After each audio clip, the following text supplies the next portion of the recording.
Welcome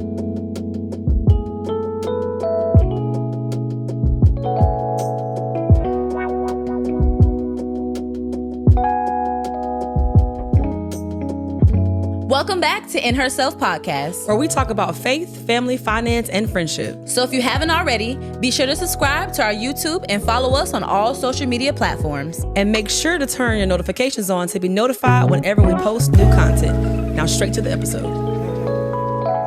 Hey guys. Hola. Oh, not you. Girl, that's okay, one girl, word. because listen, you know, I'm fluent. We can do this whole episode in Spanish. Let's go. No, just playing. Because you know I'm going to call you on your blood. Right. It's like, it's heaven. Right, exactly. I'm just kidding. How are you? Let me see how I'm doing. Hold on, give me a second.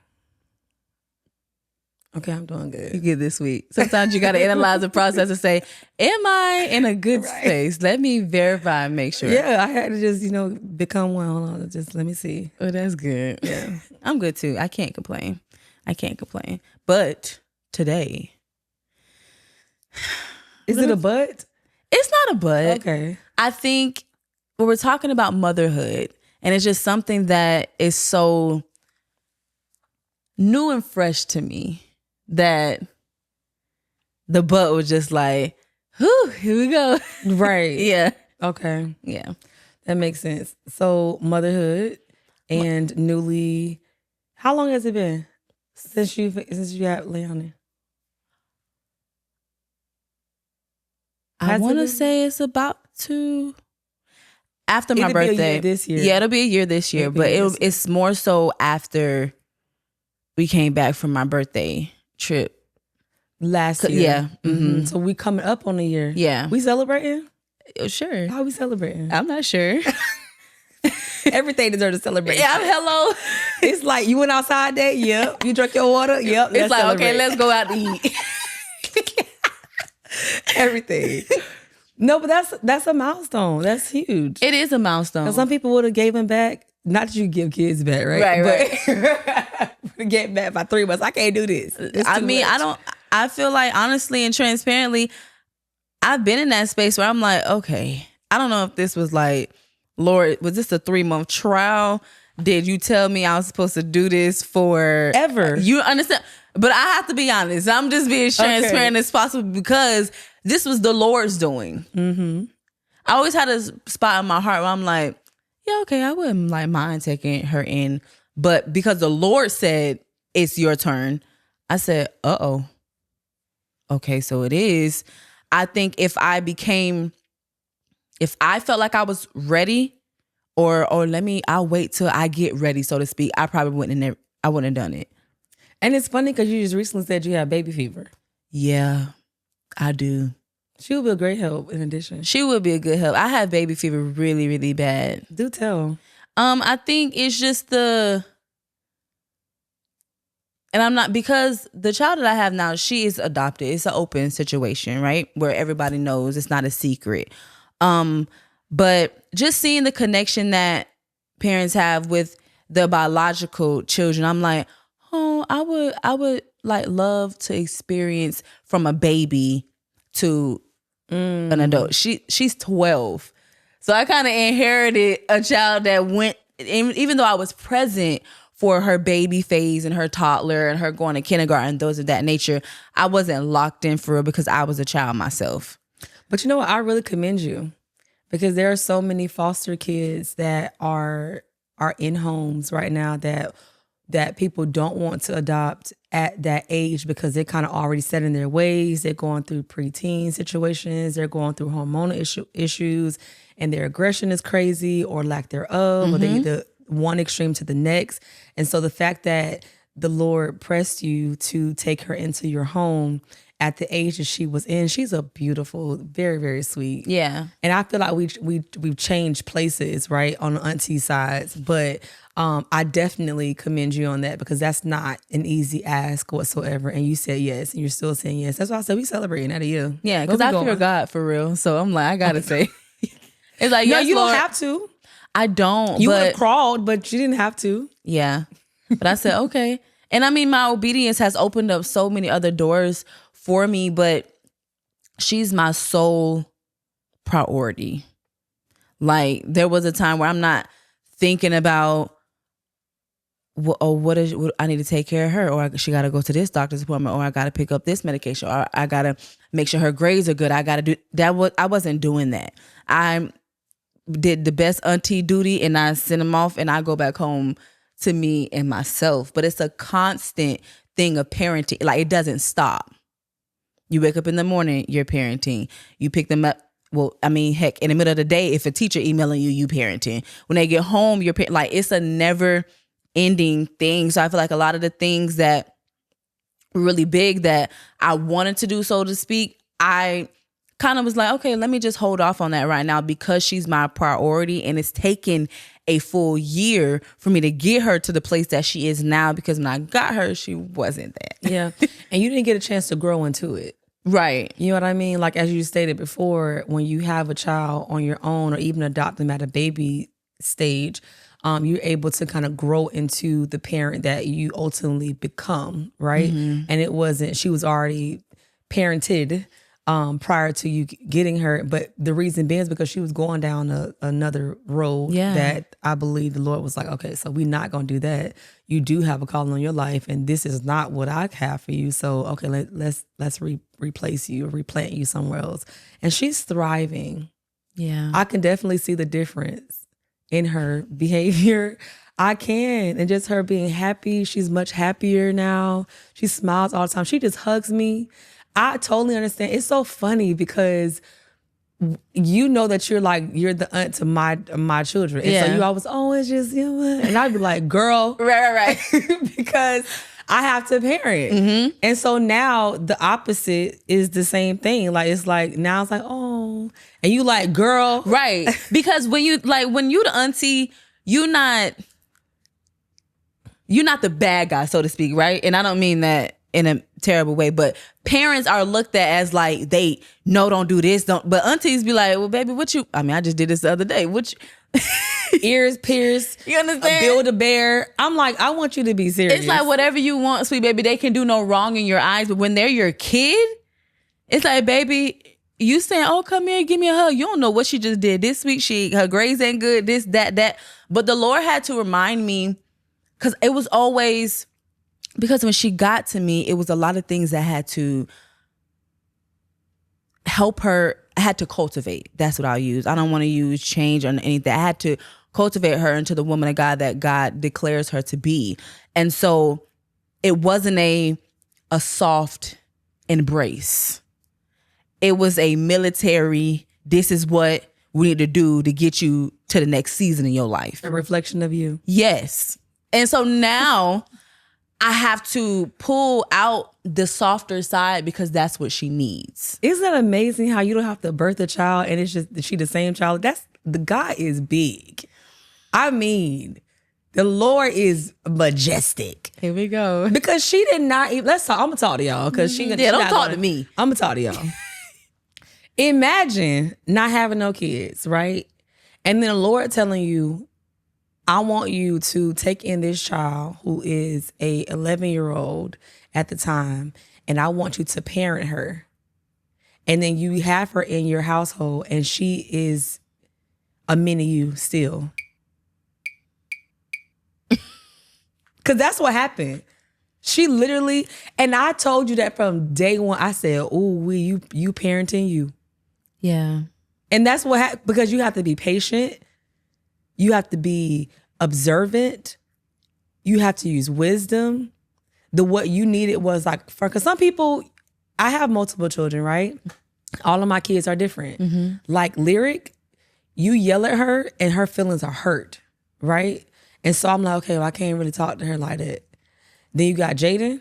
Jaden, you got to be like, right, like, what's up? Mm-hmm. And I don't mean like fighting for real. I mean like being direct. But anyway, you understand what I'm saying? Mm-hmm. And then Makai is just, he laid back, like chilling. Like, I ain't really got to do all of that. Like, but you have to be on him a lot because of the fact that he's a teenager, right? So each child is a different type of handling. Some children you can say very soft-spoken, like, hey, can you please pick that toy up? And they're going to go and do it. And some people got to get up and go do it. Yeah. I'm sorry, you do have to. Some people are like, no, you don't have to do that. Yes, you do, because this child, adults that's are how like that. Right. You just have to talk to all your kids differently. Nobody is the same. And so with her, I'm like, okay, I got her to this point. Now we have to try a different approach because she's now about to be a teenager. Mm-hmm. And what I don't want is, because I do see a lot of myself in her, is for her to exude the same type of behavior that I did as a teenager. And so what challenges have you had with trying to balance your previous life, like with pursuing career, whether it's school, like are you still navigating those? Yeah, I'm still trying to navigate because I have a list of things that I want to do, who I want to become. And I know that it's still something that I'm going to do, but she is priority. Like, if I'm going out on a weekend, I have to make sure there's a place for her to go. She has to eat. She has to she has, I can be open and honest, she has ADHD. So it's a different level of, okay, I can't just send her here and be like, okay, she's going to behave. She may exude different type of behaviors that people are not used to, or people don't want to deal with, so to speak. So I'm like, I'll just take it on today. Or she'll be at home and I got to manage and have a chore chart. And I know a lot of other kids experience these things as well. But coming from me, who didn't have to do all of that, it was about me, selfishly about me in a way, because I was single. I didn't have any children. I was in my 1-bedroom apartment and I did what I wanted to do. But it's her, then it's me. And I know that what I hear all the time, especially from my friends, is you have to make the time to see what you want to do, because she's going to be 18 in 2 seconds. Literally. And I'm still going to be talking about, I never got a chance to pursue acting, or I never did makeup. I never pushed makeup as far as I wanted to, because I was always just trying to make sure Lay was good. Mm-hmm. And I just have to learn to navigate all of that. Yeah. Our matriarchs always say you can have it all, and you can, but what they don't talk about is how do you hold it all at the same time? Because you can do entrepreneurship or work a 9-to-5 and pursue your school goals, or making sure you do hobbies and traveling and all these things. But to hold all those things at the same time and do so successfully is challenging. Mm-hmm. It's hard, which is why they don't suggest you try to do that. You kind of put it in perspective or kind of time it out right. For me, I'm that type. I'm that woman that says we going for all of it. Mm-hmm. Listen, we go figure this out, and we gonna grow together. And there's seasons, as I've stated before. Like, okay, when school is in from August to May, then I scale back on traveling or scale back on any pursuits of that nature. Being in school, I'm not taking 4 classes. I'll just take 2. Or if it's a really hard class, I'm gonna take 1. Like, knowing your limitations and working around those things and making sure that my children are succeeding as well. Like, I'm always checking grades. I'm emailing teachers. I'm making sure the behavior is good. I'm making sure that you good emotionally. Like, let's talk about it. Let's have a date night. Let's have a movies. Let's do whatever. That they are the focal point when they are in my presence until the time they're going to sleep. And then, okay, my major work, everybody in the bed, or let me make sure I do whatever. But then I'm married too. Right. So I can't just be like, okay, it's just all about the kids. It's like, okay, so my homework assignment is due Thursday. So if I get it done on Monday, and this, it's just like, you have to make sure that you are, but it's consistency too, because you can do it for a month, but you're talking about years of doing this. Years of raising a kid, like, and different seasons. Like, they need you more in this season, or they don't want to be bothered in this season. It's like, it's going to change on a yearly basis. And not getting so involved that you're missing out on opportunities of their growth. Mm-hmm. Like, if you always pursuing the next thing to make more, or to that career choice, because it don't have to just be entrepreneurship. I want to make that clear. Some people are pursuing careers in being a lawyer or being a doctor or esthetician, whatever that is, and you're just trying to lay a foundation, but you miss them first walking. You miss them saying mama. You miss them, you putting them in daycare at 8 weeks. And again, some people have to do that. I was very blessed that all of my children, I was able to stay home with them their first year. And then I didn't put them in daycare until after that. and found, a 9 to 5 or whatever I need to make sure. Because baby, we work. When you got kids in daycare, yeah, it's hard. You working to pay for daycare. Mm-hmm. I mean, thousands of dollars. I said 2 things ain't never going out of stock is daycares and funeral homes. Yeah, because you always need them. You gonna always, and now it's insurance companies and hospitals, they put them up bigger than more than they put them in anything else. School system, like it's like crazy. But I think that is a prominent thing. Is balance. It's definitely balancing things out because I'm like I don't want to miss out on stuff. That's what I have to do better in is the balance because I find myself so exhausted with making sure that she's on her P's and Q's. That by the time baby get into bed, I'm not thinking about what I need to do or how I need to do it. I'm like, I am tired. Life done lifed me. You done kicked my behind on all these different things. And now my exhaustion level is at an all-time high from yelling at you because you didn't do this or making sure that you are keeping up with your chores because I'm trying to not only teach just chores, but life lessons. Anything I see, I'm trying to make it into a lesson of this could be this way as you get an adult. So let's change the narrative and how you do this and how you do that. And also what I'm trying not to do is become the person that raised me. That's heavy. Not my mother. My mother was a great parent, but on my stepfather's tip, he was very hard and very mean all the time. I don't want to be that parent. I don't want to be I see all the wrong in you. I don't see any good that you do. And I also know kids can get on your nerve and you don't want to be bothered. And I feel like sometimes I reached that point when I'm like, baby, I don't have it for you today because you tired me out yesterday. But she didn't ask to be here. Yeah. She didn't ask to be in this situation. She didn't ask to be adopted. She didn't ask to be moved from home to home. So I have to take out my selfishness and say, okay, this is hard, but I do see her trying and trying to be better and try. She's doing great in school now, but sometimes, things happen. But I have to say, okay, Heaven, don't get frustrated with the fact that she's here now. Just appreciate how she had an F and now she brought it up to a B within a week. Like she's very eager to do better because she wants to make sure that I'm happy with her doing good in school and her behavior. But I just have to, it's just the balance of it all that I'm really, really, really struggling with. You know what I found that was encouraging to me in that process or still to this day is that parenting is similar across the board. And what I mean by that is I was reading a post from an old person that I used to be in high school with. And she was like, if I have to tell my son one more time to take out the trash, if I got a dog, yes, my dog, but you asked for the dog. Why you can't walk him? And I was like, I was like, wow, that's encouraging. You know what I mean? It's not just me. Right. Yeah. Because when you're in the middle of it, you like, bro, I gotta be the only one that got children that don't listen. I gotta be, bro. Like if I had to tell them to clean up this room one more time, I just asked you this yesterday.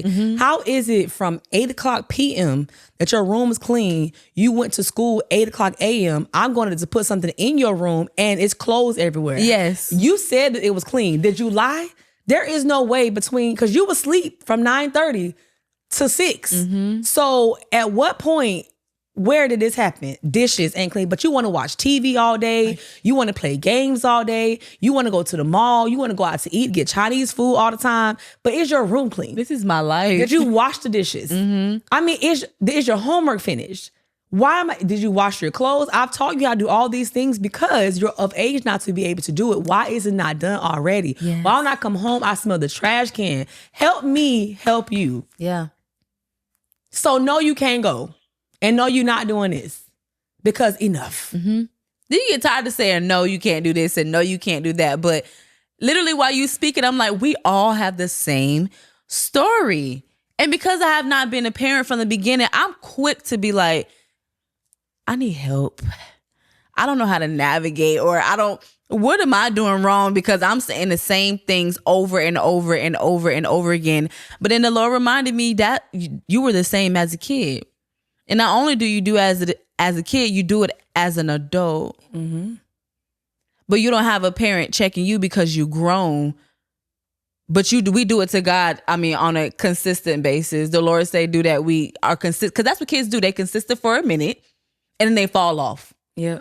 And then as a parent, as our Lord has to remind you, say, "Hey, baby, you said you wanted to do this, or you need to do this to move to the next season, or to move to the next goals, or whatever that looks like." And so that's that's what keeps me level-headed. It's not just her. It's not just me as a parent. She's not the only kid that's going through this, and I'm not the only parent that's going through this. For me, I keep doing it because it's balanced. Like, the reason why I clean my room, the reason why I make sure I clean the bathroom, or I make sure I'm cooking, is because I still hear my mama, clean your room up. Make sure you do this. Make sure you wash clothes. Like, I do that because when I was their age, I had to do it. So now that I have my own space, I do it because it was a requirement back then. So when I don't feel like saying, I'm going to make you do it, I'm going to do it because you're going to have my voice. Am I over your house? Your room clean? Yep. Yes, at 85. Asking you, why this house dirty? Yeah. I don't care that you have a maid. You understand what I'm, because they love to say that. Oh, I'm gonna have a maid, I'm gonna have a chef. Kids love to say that. I ain't gonna have to worry about. And she gonna get tired of picking up your dirty drawers off the ground. Pick up your stuff. Yeah. It's just teaching them the same life lessons that you were taught. Yes. And never forgetting that you were them not too long ago. Because I always look at us, I'm like, now we the parents now. Now we the new adults now. Like, when did that happen?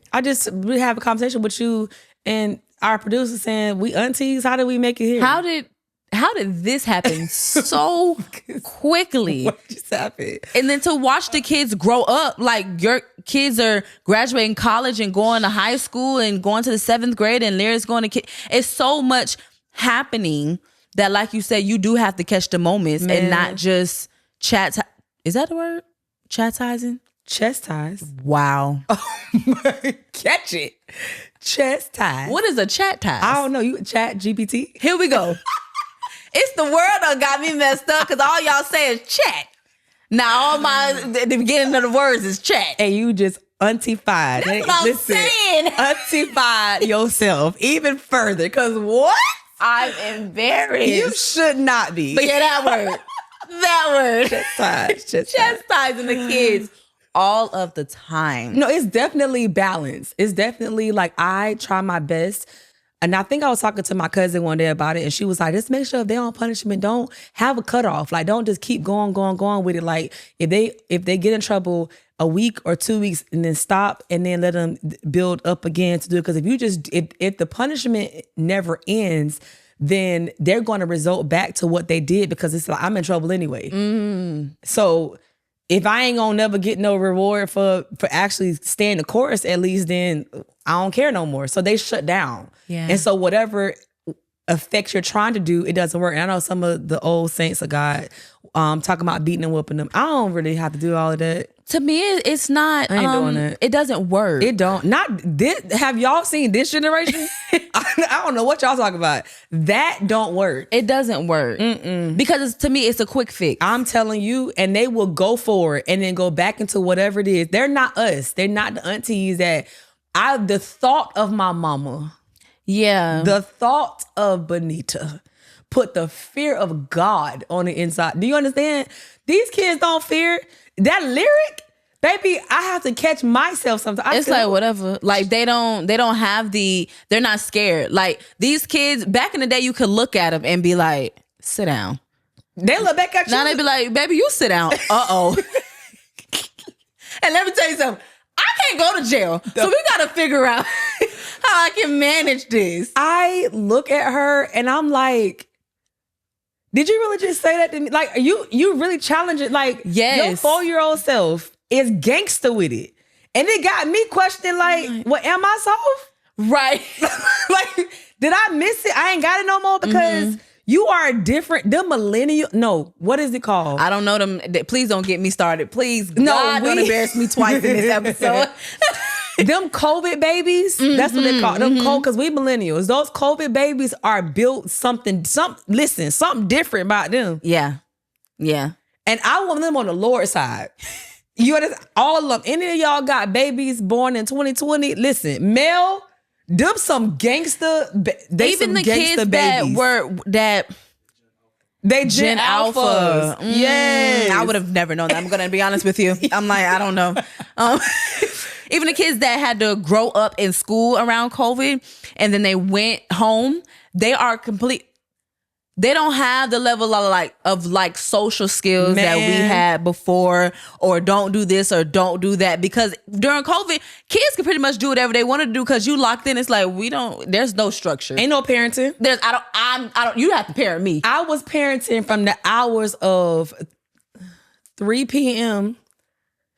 and when they go back to school at 8. And then in summertime, you got to gird up your mind and say, okay, they're going to be here 5 days a week. All right. I mean, 7. Yeah. The weekend too. Like that's here throughout the entire year. And I got to teach you ABCs. Listen, shout out to all my parents who homeschooling. Or even teachers, because I'm not doing it. Y'all deserve an award because I ain't doing it. My child go to tutoring every day. She said, because I don't have the bandwidth to teach and to do. I'm not really. You have to know what you're good at. Know your limitations, baby. And I'm not good at that because, baby, I want you to pass. I want you to pass with flying colors. I don't want you to fail. And messing with me, I'm not sure if we don't know how to read. And don't go in there and say, well, my mom helped me. Uh-oh. Because now I'm in trouble and you in trouble and the teacher emailing me. Listen, know thyself. And I'm telling you, shout out to all y'all who out there who really doing. And we might come to that again because this president time we trying to shut down school. So we finna be in Lord, let them wait, Lord. I'm not gonna be able to do that. I'm gonna be honest with you. I have to find a different avenue. I can't homeschool. And there are so many people now that do not even want to have kids. Like millennials who are getting married, they don't want them because of the condition of the world. And grandparents sad because they're like, I ain't gonna have no grandbaby. They're like, you sure not. I'm not gonna act like I can't see that. I think before I had Lay, it wasn't. I didn't care how long I waited to have kids. I'll say it was like, it is what it is. If I have them, I have them. If I don't, I don't. I'll enjoy my marriage and it'll just be what it is. Now I'm like, yeah, I can see about 3. Oh, you can see 3 now? Mm-hmm. Wow. The number went up. It did. That's it, though. 3? That you went from 1 to 2. What? How? Do tell. I think I'm learning so much from a child that did not come from me that I realized that the life lessons that I'll learn from children that are me will probably cultivate me to be somebody I never imagined. It's really the life lessons of raising children that I'm like, okay, wow. I could do this because anybody could have a child, so to speak, right? I think I want to do this. That's big for you. That's because you was like, nope. 1. Right. Boys, 2. Right. So now we at that. So okay, we're moving on up. Nah, I still don't. I think having Nyja as my only girl, I would not be upset. You want 3 boys? I'm already counting her in the 3. Oh, so you still that's cheating. Hello? That's cheating. I'm already counting 2 boys. I feel like then I'll be content. Growing up, I always wanted 5. That's too many kids. What? I have 6. Right. I know how many you have. 3 boys and 3 girls. No, I wanted 5. And I'm so happy that it happened the way that it happened. And I'm happy that we can't have no more right now because I've probably been had 2 more since then, since Lyric. Honestly, you would have. Yeah, I'm sure of it. And I don't think that's the will of God for my life. It's just a lot. I didn't like being pregnant. Oh. I actually couldn't stand it. I can't relate on that topic at all. No, but I can't wait for you. I can't either. How about that? I can't wait for you. Yeah, under the covenant of God, though. Yeah, no, actually, I would have already been pregnant if I didn't care about the covenant of the Lord. God is faithful. Because let me tell you, and with that, I got to keep myself. Okay? At the crab legs, though. Hello. So in herself, she is loved. In herself, she's beautiful. In herself, she is strong. See you next week. See y'all.